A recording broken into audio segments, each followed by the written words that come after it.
Good afternoon, everyone. We are here today with our second show of Womanists Speak. We are talking about no longer silent, no longer invisible. We ask that you be patient with us as we incur technical difficulties, but it does not stop the show from going. Today we have with us our panelists and our co-hosts, and we have two co-hosts today. We have Dr. Flo Barber Hawkins. We also have Reverend Melissa McQueen. We welcome to share our panel today, Reverend Tara Gibbs, as we have conversation.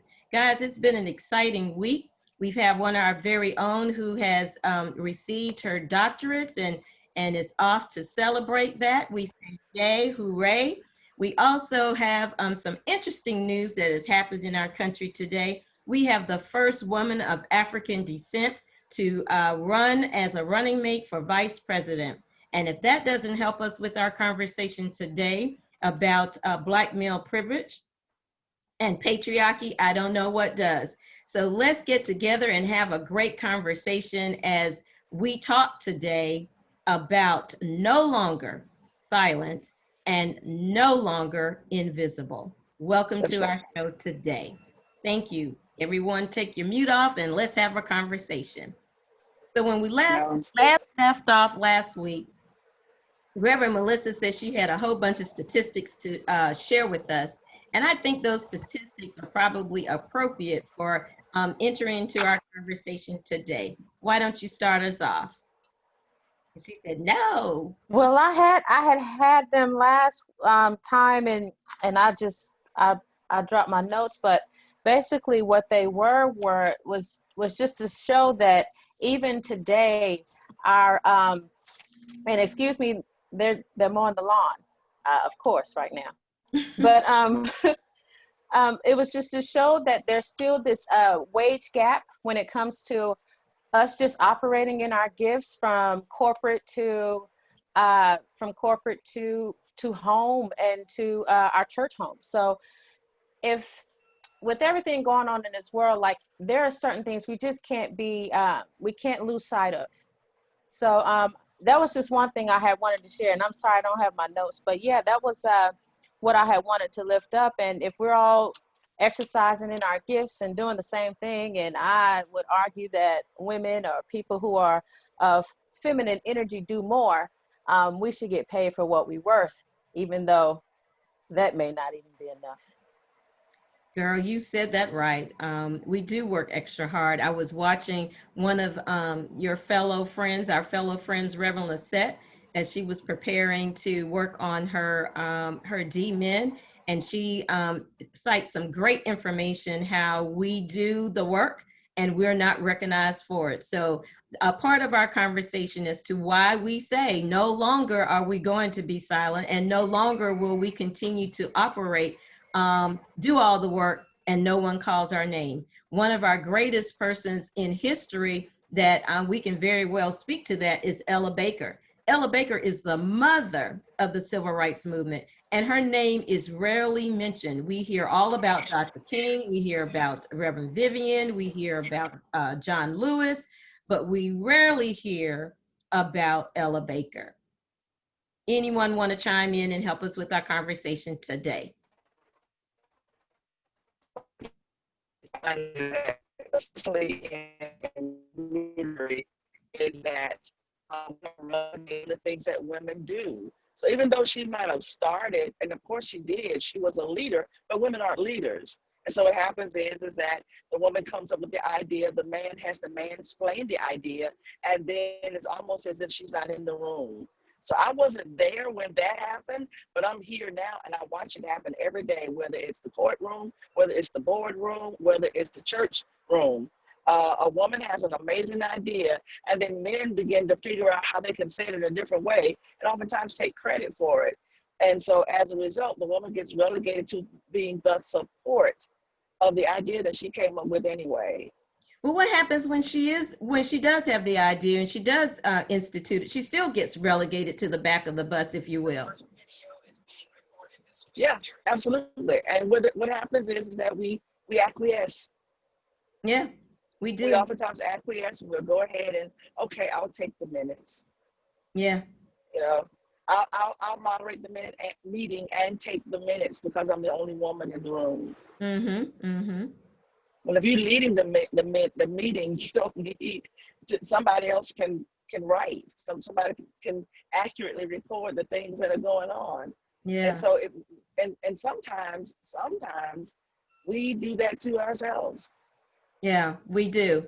Oftentimes we do. I think we do it because of I think Reverend Irie uses this word, and I'm right now it's a blank, but it's more or less like self-sabotaging. We don't feel that we're capable because we're so used to hearing that we only have one place. And so when it's time for us to operate in our gifts, we rarely show up and operate, but we're there Yeah. doing it anyway. Where Tara, come on So in and so share let with us some thoughts today since you're added to our show. Sure. Thanks for having me, first of all. I appreciate being here. This is a very important conversation and discussion. Based off what you were just sharing, the word you were looking for may not be it, but the word that came to my mind was shrinking. How we Okay, that's shrink another word. ourselves. Yeah, how we shrink ourselves in those spaces. When we finally do get the opportunity, we are at the table. When we do get a chance to lead, something is still talking to us in our ear, whether that's something subconscious that, we told ourselves because we started to internalize the messages we were getting from the outside. And we do start to shrink ourselves, even when we do get the opportunity for the space. And also what I've seen, which has been very interesting to me, is the push from women in particular for more equality, but not equity, right? Okay. So it's, well, we're having a women's conference, but we need to hear from men too.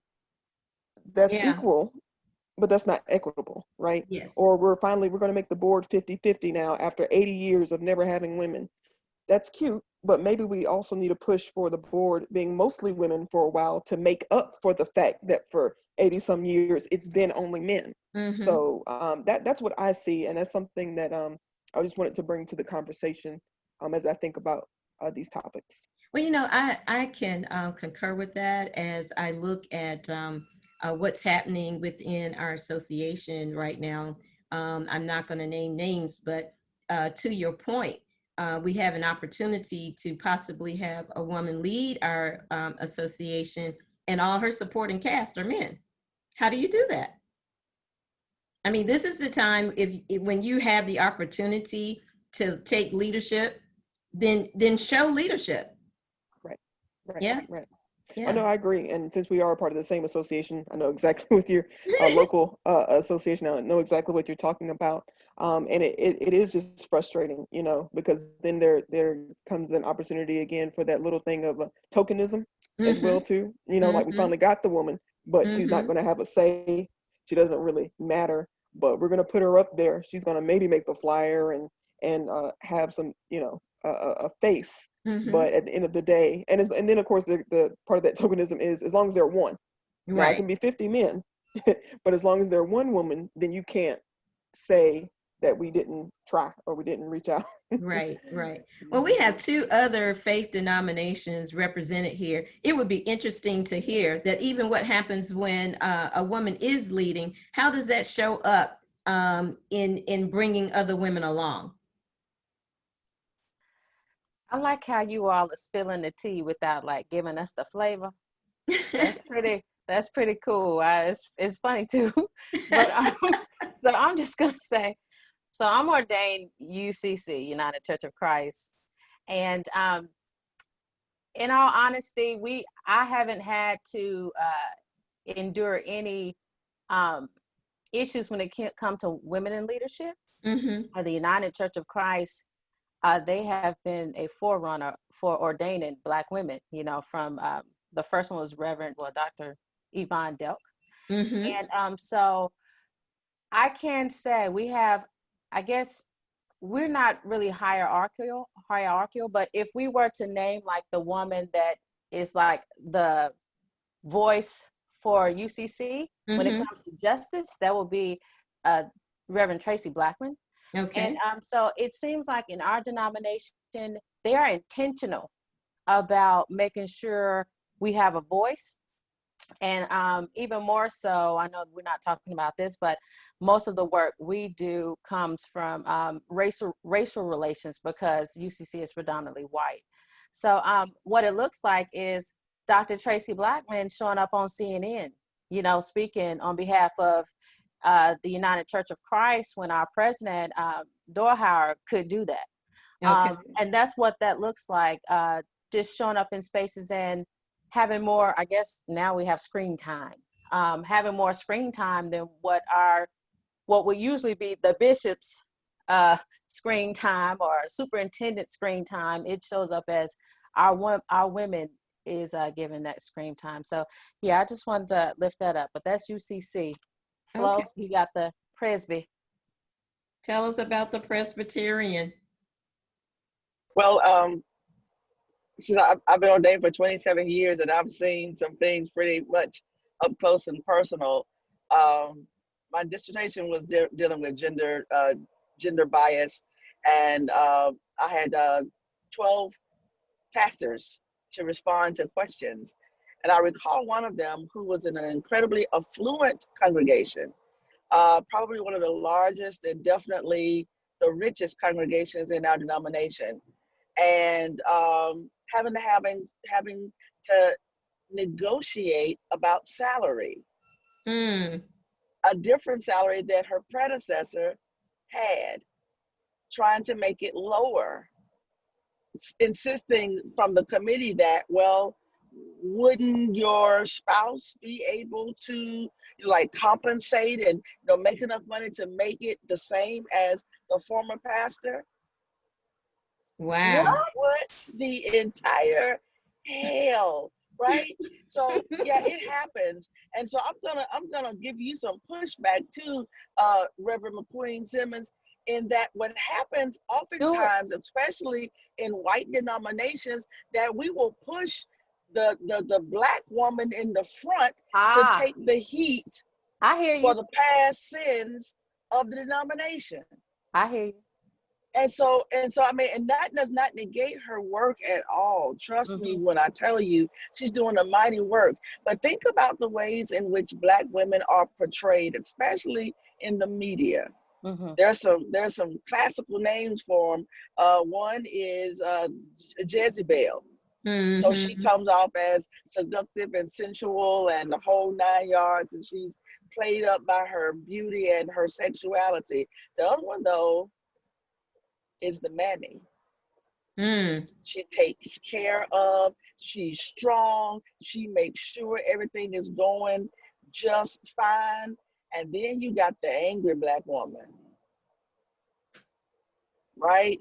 The problem with Serena Williams getting angry was the fact that Black women can't show an emotion other than fear or weakness, but definitely not anger. It's not appropriate.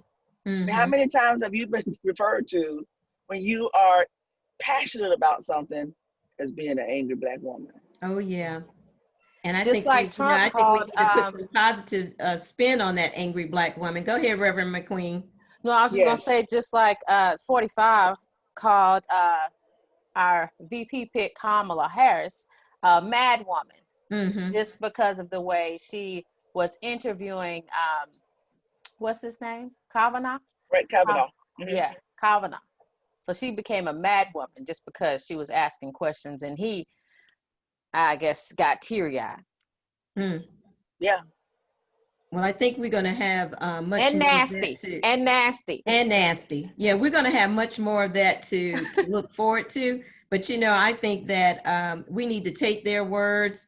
I don't like using their words, but we need to put a positive spin on it and let them know that that's not going to shy us away from supporting her, and that we're going to the polls in droves. I saw a sign that said November the 3rd is HBCU Day, and we're going to wear that out. We're going to wear that out. We're going to flood the streets.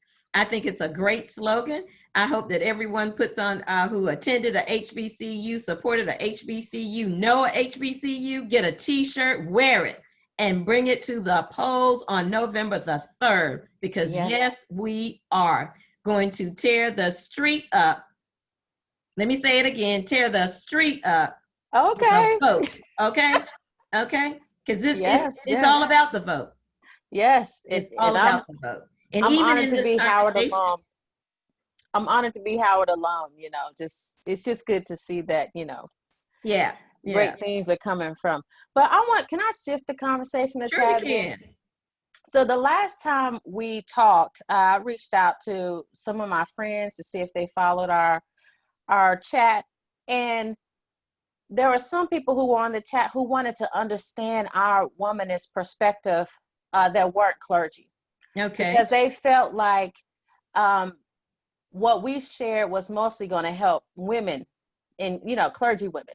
Mm-hmm. And so I just wanted us to just not take our ministerial hat off or anything, but just share some ways that Black male privilege shows up in just everyday life, Okay. just so they can get some ideas of what that looks like if they're not in the church. Because one of my friends is she's in the Church of Christ, Mm-hmm. and she's been struggling. I don't know if you all know about Church of Christ, but usually they don't have any music, and usually it's all male leadership, and she's been struggling with that now. Okay. So she saw our chat and was like, oh, women, they're sharing some stories of what has happened to them in ministry. So I just want us to lift up some things that happen in everyday life that shows male privilege. Well, you know what? Maybe perhaps sharing who we are as womanists, because as womanists, we have a theology, but our theology is not tied to the church. Our theology is really tied to the betterment of all of humanity. And when we push the envelope that when misogyny goes away, when the fear and hatred of the LGBTQ community goes away, when poverty goes away, when the advancement of all women and women of color in particular, we are able to arrest it. That's who we are. So everyone is welcome to this conversation, because we represent justice for all of us. And that was a part of the struggle that was left out when the liberation theology was formulated. We didn't get to come along to be embraced in that process. And unlike liberation theology, the womanist theology came back and said, all of us come along and up under the umbrella. Because if we are able, and when we are able to be successful, then everyone comes up along with us. And so perhaps that helps. And we each come to the womanist. What I love about being a womanist theologian is that we're able to craft our own definition, but the essence of each of our definitions is that we leave no one behind. So in that, let's engage in some dialogue about that, and hopefully we're able to bring more women to the table, because we do see the disparities in corporate. Some of us still work in corporate, so not all of us are, what's the terminology they want to give us? Bivocational. And most women in ministry are bivocational, and we do experience that glass ceiling, even if we're working for corporations that are predominantly owned by men and some women of African descent. But when we talk about this Black male privilege that most people, or some people may say, doesn't exist, what does that look like? Well, I'm here to tell you that all of us have a privilege. It just comes in degrees.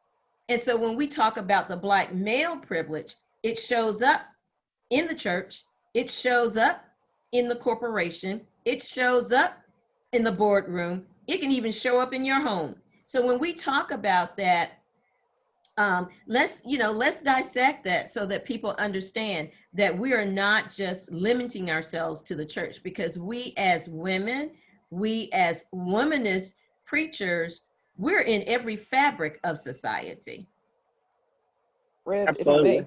may, just going back to Reverend Queen Simmons' point, Melissa's point about how these things show up in all these ways. The first thing that comes to my mind is actually, I love that term, misogynoir.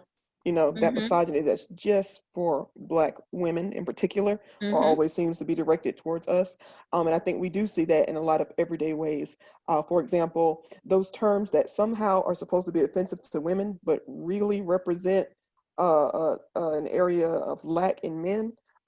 Saying a woman has daddy issues, Mm-hmm. right? Usually because there's an absent father or a father that didn't treat her right. Why is that on her though?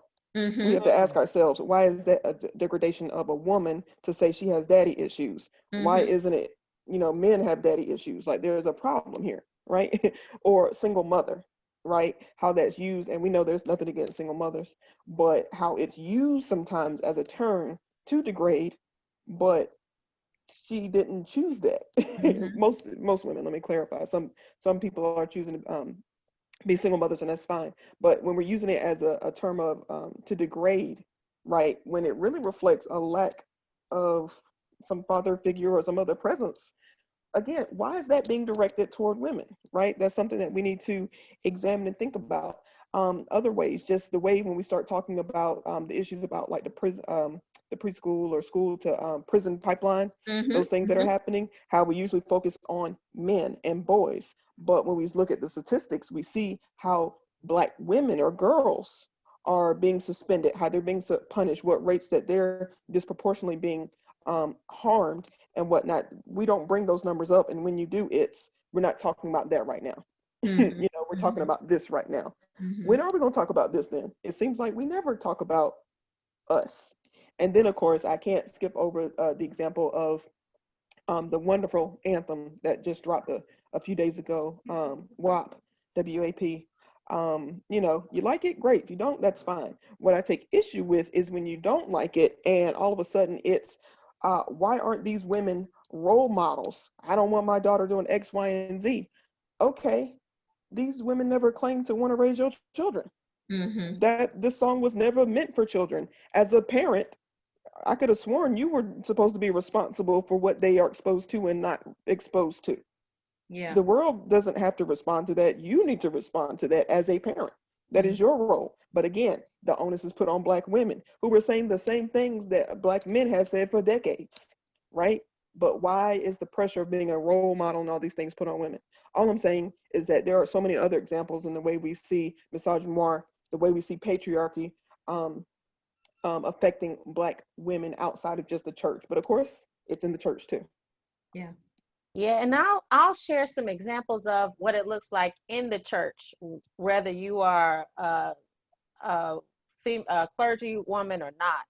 So what it looks like in the church is there's a flyer with all males on the flyer, and I think we talked about it last week, or the week before, how sometimes the women on the flyer are just the ones that's the praise and worship leader. Uh, so so that it looks like that. It also looks like when the sermon is being preached, there are only quotes, or there's only lifting up of the male in the text, um, and either degrading or downplaying the woman in the text, to just dismissing them all together, dismissing us all together. So that's what that'll feel like as a congregate sharing space. So those were some examples I could share, just for people who aren't ministers, who want to know if there's just this Black male privilege just showing up in their space, and not sharing space is another thing. Because sometimes, as we mentioned last week when we talked, some women just won't get an invitation to the meeting. The meeting is happening, and you're supposed to be in there, but you didn't even get an invitation, and you see them leaving. Go ahead, Glency. Yeah. Go Well, ahead, Rev. we didn't get the invitation to the meeting, but how about we set the meeting up? Right. We set the meeting up. Can you set this up? And then you're wondering like, well, I thought I was supposed to be here. And it happens all the time, or you're an afterthought after the meeting has started and you got like 5 minutes in. Oh, Rev, why don't you come on in and sit down? Yeah. Or type the minutes. Oh, I meant to call you about that. Isn't that a good one? I meant to call you. Or you should have been there. How was I supposed to be there? Yeah. Right. But I want to so go much. back to something that Tara was saying which I thought was very powerful, and it reminded me of this article that was written by Georgetown Law Center. And the name of it's called Girlhood Interrupted, the Erasure of Black Girls' Childhood. And Glency, I sent it to you and Melissa, so that y'all can distribute it and put it in your files, as well as on the page once we make this go live. But one of the things it talks about, and this is in proportion to white girls the same age, that it says Black girls need less nurturing. These are the assumptions. Black girls need less protection.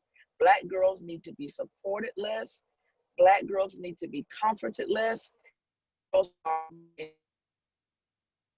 Flo, that's some good information. We're losing you. I'm sorry, I'm driving. My headphones are fully charged, but I-95.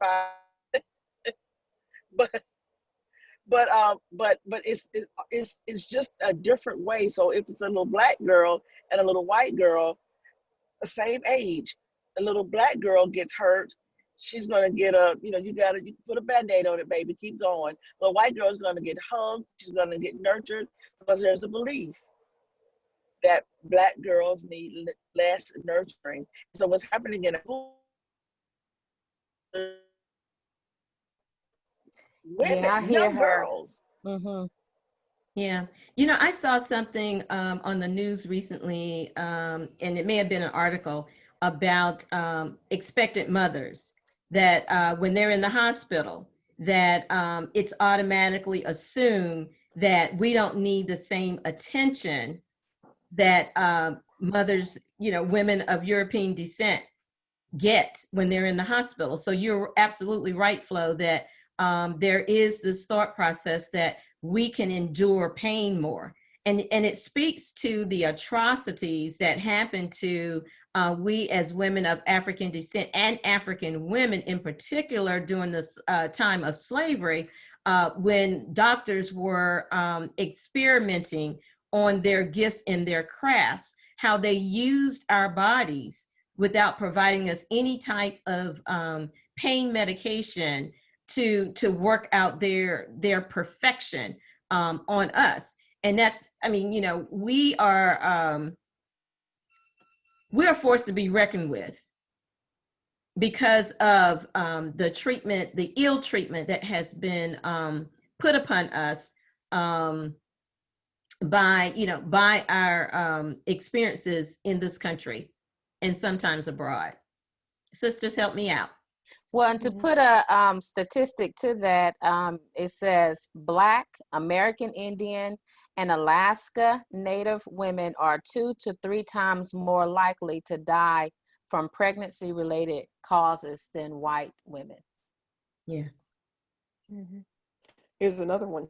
And somebody correct me if I'm wrong, I believe the last numbers that came out was Black women 4 times more likely to die at the hands of intimate partner violence. Yes. Right? Making the calls, just like people say, why didn't you get away? Why don't you do this? Why don't you do trying those things, and still are the ones ending up without the help. And then it's too late. Right? Because the assumption is they can handle themselves. Strong Black women, it must not be that big of an issue, things like that. Or God forbid they go to the church for counseling and things like that, and it's, you need to make this work, instead of listening and identifying someone in an abusive situation. It's concerning.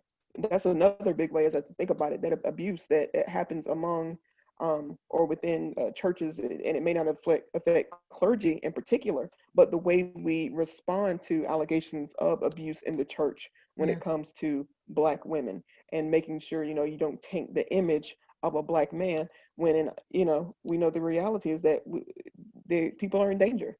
Yeah. Back to, I'm sorry, I jumped in there. If we take that all the way back to when women become pregnant and not married in the church, who gets expelled from the church?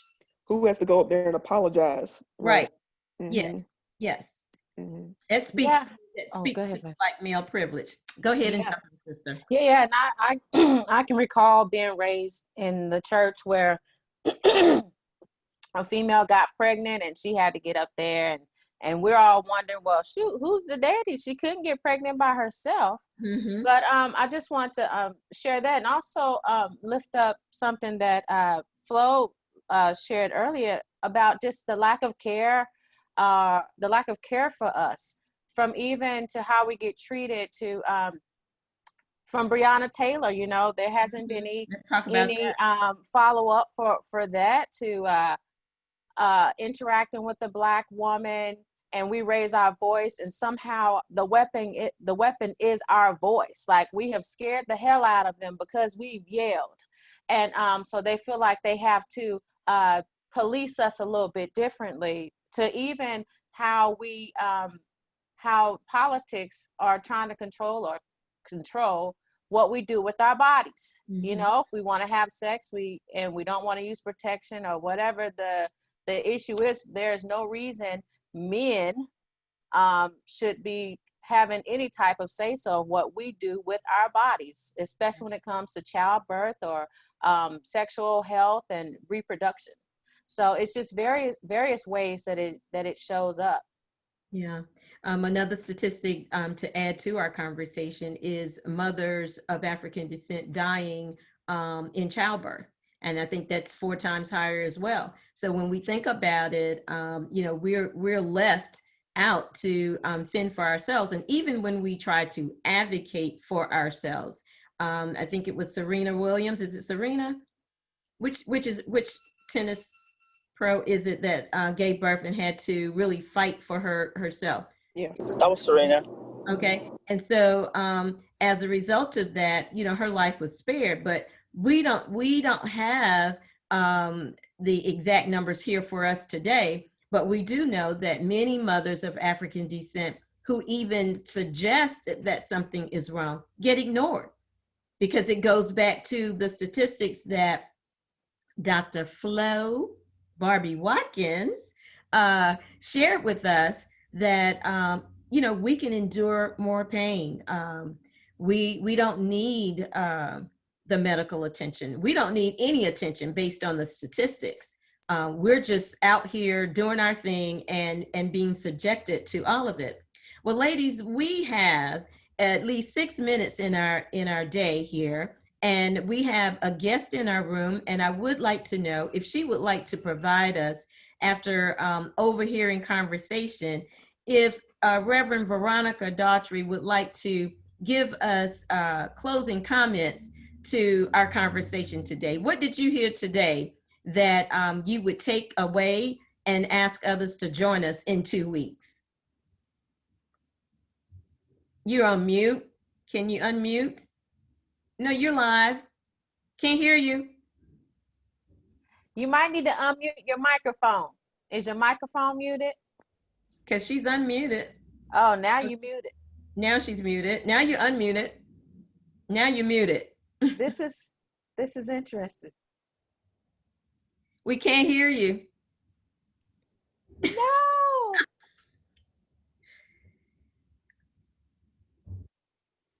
It's okay. Keep trying while we talk. Yeah, keep trying. There Or you something go. in the chat. Oh, okay.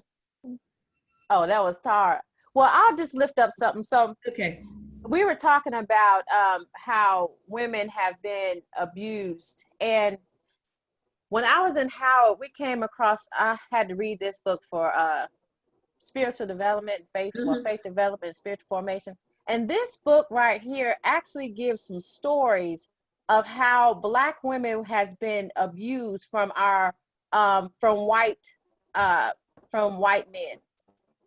And it shows how, because of the beginning of how this happened and the historical context of this, of why why they felt the need to make sure Black women was, I'm just going to say, on the bottom. Mm-hmm. Even when we look at today of what's happening, it's still happening in various ways. Women have been raped. and abused but couldn't say nothing. And just like it's happening in the church, it's happened in the church. I'm just gonna keep it real. You know, I've talked with people who were abused by pastors in the church and couldn't say nothing because they didn't want their mama to know, from people getting pregnant to trying to protect the whole church and all that stuff. So that's how it shows up. Yeah. And I just want you all to know, any woman out there listening, we got your back. And you do not have to be a victim of any type of male privilege. And there are some resources and some things out there that can help you and liberate you and find your peace and your freedom. Closing comment from Reverend Tara. I just want to say that I'm grateful for this kind of conversation, and even just the title of these conversations speaks to me. I've been teaching a session for some of the local clergy associations in the area here in Charlotte, similarly titled "No Longer Ignored," and I love that we're using these titles because it emphasizes that, and no longer silent, because it emphasizes that it's not that Black women were not there, it's that we've been ignored. You know, we've been silenced. Even as Reverend McQueen Simmons brought up the book on the civil rights movement and how our conversation started on those early names that are easily forgotten or never brought up. I think of Joanne Robinson, who printed the announcements stayed up all night after Rosa Parks' arrest, letting everyone know, hello, we're doing a boycott. Here's the information. Here's what you need to know. And without her efforts, some of the Montgomery bus boycotts would have never taken place. And there's just so many other names. So all that to say, I encourage people to keep reading, keep listening, keep learning, because there are so many Black women who have made strides, who have been doing the work and are not getting the proper credit. And I'm grateful for those, even like Dr. Barbie Watkins, who focused her dissertation on those efforts and making sure that history is not lost or continue to be ignored. It's time for people to know your history and your present. Yeah. Yes. Reverend, you got the last 2 Rev, minutes. thanks, Rev. Thank you. Yes, thank you. So, as you were speaking, it made me think about something, which is the fact that you can't ignore something that's not there. Yeah. I think that oftentimes, particularly Black women, threaten the establishment so much that we represent a loss of power for others. And as womanist theologians, we've been in power. We just have seen women differently in scripture than a lot of people when they read it. Mm-hmm. The patriarchy in scripture. And so, I don't want to leave us with a feeling like we are something more of the same. The reality is that we are some powerful folks, and you don't mess with people who aren't powerful. You don't try to keep people down who aren't already up. Mm-hmm. So if I could have any last words, it would be that remember who you are. Yeah, that would be it. Okay. So thank you so much for working with us today through all of our technical issues. I ask that you pray that we are able to get us back, get this recorded so that those who were not able to be live with us today will be able to see it. And Reverend Flo, we want you to have a great vacation, and thank you for that last word. We invite you to join us in 2 weeks as we come back to have further discussion with our theme, No Longer Silent or Silenced, and No Longer Invisible. And if we may add from our Reverend Sister Girl Tara Gibbs, No Longer Ignored. Thank you, everyone. We enjoyed having you with us today, and we look forward to seeing you in 2 weeks, Friday at noon, for Womanist Speak. Good afternoon. Amen. Thank you. Bye. Bye. You can hear me now, huh? Yes, we can hear you now. Go ahead and give us a comment. Okay. Listen, I'm so honored to be on this feed with such amazing Black women. I have always admired every last one of you, Tara. Hope your knees doing better. But I'm just glad to be here. I am a minister, Veronica. I haven't quite been elevated way up there yet, but I just wanted to say that I also am a graduate of Howard University. And it's something about a Howard graduation, Howard graduate, we just have this backbone of strength and tenacity where nothing's gonna hold us back and hold us down. So I wanna first encourage everybody to make sure that you get out there and vote for Vice President Harris and President Biden. I have not per se been the recipient of a lot of male, you know, things of that nature, you know, lowering me down. My pastor was Bishop Tanya M. Rawls. I had the pleasure of being under her for 18 years. So it was a lot of Black female strength and power. But what I have found now that I am on my own with my own physical fitness ministry, the men don't want to be led by a thick Black chick like me. They'd rather go work with a Black boy or a white boy and get their workout done. So I am kind of encountering some different types of discrimination from the fitness industry because I'm not your typical chick that gets out there and helps people lose weight. You know, I am still somewhat obese, but I've lost over 150 pounds. So I've got a way to go, but still, so there's a lot of discrimination in the health industry that I am encountering and in ministry as well, because even our Black pastors who are males refuse to come to my facility and work out with me for whatever the case may be. And I have addressed them personally on the issue. They have yet to still step through the doors, but it's going to be all right. Because while, you know, those things are happening, God is still blessing me to tone up my image and meet amazing women like the ones that I'm blessed to be with here today. So again, I just wanted to say thank you for the opportunity. And we know that change is going to come in all areas. It may not come when we want it. You know, we may not be here to live it and even see it, but we know that somebody's daughter, is a granddaughter, great-granddaughter is going to help make the change and elevate that and initiate that change. So again, thank you so much for having you know, my t-shirt and stuff on and my hat. I'm kind of different, but thank you. Hey, that's okay. It's Come As You Are on Friday. So we enjoy having you with I us. appreciate And it. please come back in 2 weeks. I will take the time to work out the kinks. I am sure it's something I did trying to be, you know, technically savvy and blew it. But hey, that's what womanists do. We keep doing it till we get it right. So Yeah. thank you again for joining us today. Go and have an amazing day. And we'll see you in 2 weeks. Blessings. Thank you. I'm Blessings. so Thank you. honored, so Bye. honored, so honored. Thank you so much, ladies, for having me too. Bye, y'all. Bye. Bye. Bye.